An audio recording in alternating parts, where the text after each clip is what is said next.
ورحمۃ اللہ تعالی وبرکاتہ۔ حضرات، اللہ تعالیٰ کی دی ہوئی توفیق سے ہم اور آپ روزانہ کچھ نہ کچھ سیکھ رہے ہیں۔ یہ صرف کرم ہے رب کا کہ اس نے ہمیں اپنے دین کا علم سیکھنے کے لیے چن لیا ہے۔ منتخب کردہ حضرات ہم اور آپ ہیں، اللہ تعالیٰ کے دین کا علم حاصل کر رہے ہیں، طالب علم ہیں۔ طالب علم کے لیے ضروری نہیں ہے کہ وہ انڈر 14, 15, 16 ہی ہو یا مدرسے میں جا کر پڑھ رہا ہو۔ جہاں آپ نے علم سیکھ لیا، چاہے جس عمر میں ہو، آپ طالب علم کہلائیں گے۔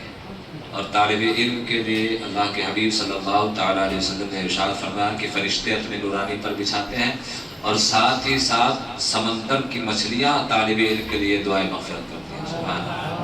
سمندر میں کتنی تعداد کی مچھلیاں ہوں، ساری کائنات کے سمندر کی مچھلیاں، اور جو علم دین حاصل کرتے ہیں چاہے جس عمر میں۔ اطلبوا العلم من المہد الی اللحد، سرکار دو عالم صلی اللہ تعالیٰ علیہ وسلم کی حدیث ہے، علم حاصل کرو ماں کی گود سے لے کر قبر کی پیٹ تک۔ یعنی علم حاصل کرنے کے لیے کوئی عمر نہیں ہے، جب آپ حاصل کریں تب آپ طالب علم ہیں۔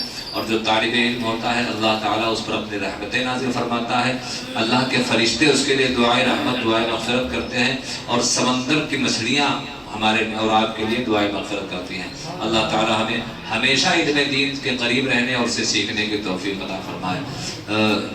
مسائل کل میں نے بیان کیا تھا وضو کے اور غسل کے، اس میں ایک بہت سارے لوگ کنفیوژن رہتے ہیں کہ جیسے وضو کر رہے ہیں اور گھٹنا کھل گیا یا سطر کھل گیا تو وضو ٹوٹ گیا، لوگ بولتے ہیں۔ جیسے مثال کے طور پر ویسے اکیلے تنہا غسل خانے پہ بھی اب آپ نہا رہے ہیں اور کہیں کوئی دیکھنے والا بھی نہیں ہے، تب بھی آپ کو منع فرمایا گیا ہے کہ برہنہ بالکل نہ نہائیں، بالکل اوپن ہو کر نہ نہائیں، کیونکہ اس میں شیطانی وسوسے آتے ہیں، نفس بھڑکنے کا اندیشہ رہتا ہے، لہذا اسی وجہ سے۔ مگر اگر اس کے باوجود اگر کوئی بالکل اوپن ننگا ہو کر برہنہ ہو کر نہا رہا ہے اور اس نے جو غسل کا سنت طریقہ بیان کیا گیا ہے اس طریقے سے اس نے غسل کر لیا ہے، اب اسے دوبارہ کپڑا پہننے کے بعد نئے وضو کی ضرورت نہیں ہے، کیونکہ نواقض وضو میں کہیں بھی سطر کا دیکھنا یا سطر کا کھل جانا ہے نہیں، کہ سطر کھل جانے سے کسی کا سطر دیکھ لینے سے وضو ٹوٹتا ہے، ایسا کہیں کسی کتاب میں نہیں آیا ہے۔ نواقض وضو یہ نہیں ہے کہ آپ نے اپنا گھٹنا کھل گیا، گالی دے دیا تو ارے باپ رے باپ وضو ٹوٹ گیا۔ ان لوگوں سے ان چیزوں سے وضو ٹوٹتا نہیں ہے، گالی دینے سے وضو نہیں ٹوٹتا، لیکن یہ ہے کہ وضو کی نورانیت میں کمی آتی ہے۔ اسی طرح سطر کھل جانے سے یا اپنا سطر دیکھ لینے سے یا کسی اور کا بھی سطر دیکھنے سے وضو نہیں جاتا ہے۔ سطر عورت جو ہے وضو کے لیے شرط نہیں ہے اور وضو میں کوئی اس کی پابندی نہیں ہے۔ اب آئیے سورہ ناس کی تلاوت کر لیتے ہیں جو ہمارا روز کا معمول ہے۔ آئیے پڑھتے ہیں۔ اعوذ باللہ من الشیطان الرجیم،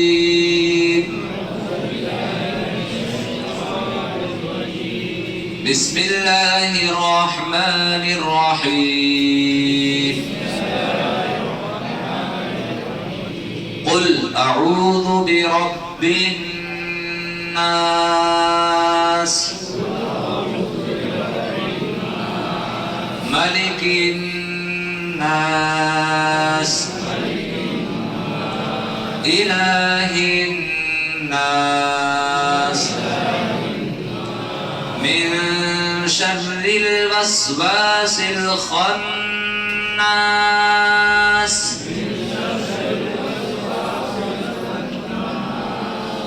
الذي يوسوس في صدور الناس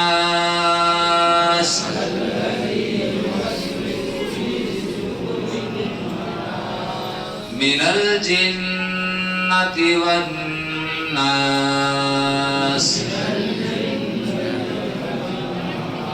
صدق اللہ العظیم۔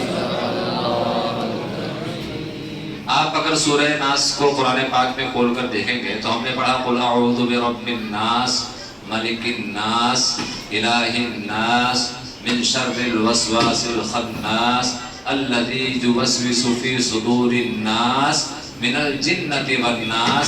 ہر ناس کے سین پر زیر ہے۔ قل اعوذ برب الناس، ملک الناس، الہ الناس، من شر الوسواس الخناس، الذي، ہر ناس کے سین پر کیا ہے؟ زیر ہے، کسرہ ہے۔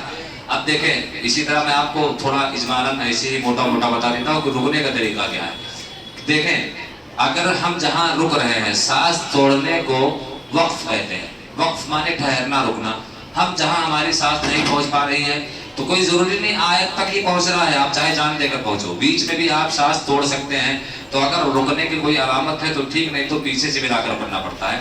آسانی کے لیے اتنا سمجھے کہ ہم جہاں رک رہے ہیں اگر اس کے آخری حرف پر زبر ہے، زیر ہے، پیش ہے، دو زیر ہے، دو پیش ہے. کیا کیا ہے؟ زبر، زیر، پیش، دو زیر اور دو پیش. اگر جہاں ہم رک رہے ہیں اس کے آخری حرف پر زبر، زیر، پیش، دو زیر، دو پیش ہے تو ہم اس کو ساکن کر کے پڑھیں گے. کیسے پڑھیں گے اس کو؟ جیسے قل اعوذ برب الناس کو ہم نے پڑھا ناس، یعلمون، نا نون پر زبر ہے مگر ہم پڑھیں گے یعلمون.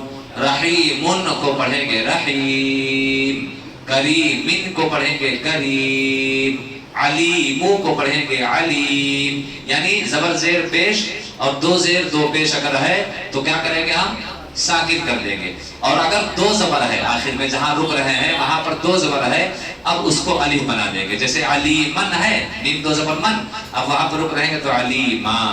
کیا پڑھیں گے؟ علیما. تو زبر، زیر، پیش، دو زیر، دو پیش. یہاں اگر رکتے ہیں تو کیا کریں گے؟ بولے ساکن کریں گے، وہاں پر جزم کی طرح پڑھیں گے. اور اگر دو زبر ہے جہاں آخری حرف پر رک رہے ہیں تو وہاں کیسے پڑھیں گے؟ اس دو زبر کو کیا کر دیں گے؟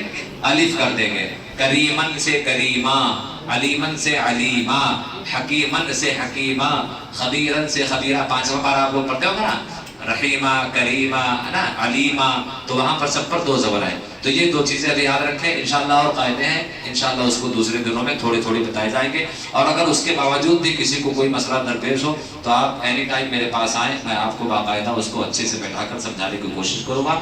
السلام علیکم ورحمۃ اللہ وبرکاتہ.